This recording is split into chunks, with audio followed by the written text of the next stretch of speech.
கோனாருக்கும் இந்த தேவேந்திரவாத சமுதாயத்திற்கும் இன்றும் நேற்றும் அல்ல, 10,000 ஆண்டுகளுக்கு முன்பே உறவுகளோடு இருப்பவர்கள்.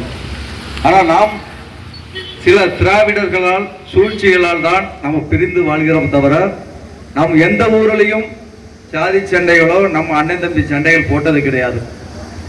தேவேந்திரவாத சமுதாயத்திற்கு எங்கே ஒரு பிரச்சனை என்றாலும் இந்த பூமிராஜன் அந்த இடத்துக்கு வருவேன். பூமிராஜனுக்கு ஒரு பிரச்சனை என்றால் தேவேந்திரவாத சமுதாயம் அங்கு வந்து நிற்பார்கள். நாங்கள் தமிழ் குடிகளை ஒன்று இணைப்பது எங்களுடைய நோக்கம். முல்லை நிலமும் மருத நிலமும் எப்போதும் இரண்டும் ஒன்றுதான். ஏன்னா அரச உருவான இடமே இந்த இரண்டு இனத்தில் தான். அதனால் இந்த இரண்டு இனமும் எப்போதும் ஒற்றுமையோடு இருக்க வேண்டும். ஐயா இமானுவேல் ஐயா குருபூஜைக்கு முதலில் என்னை அழைத்து அங்கே பரமக்குடியில் கூட்டிட்டு போனாங்க.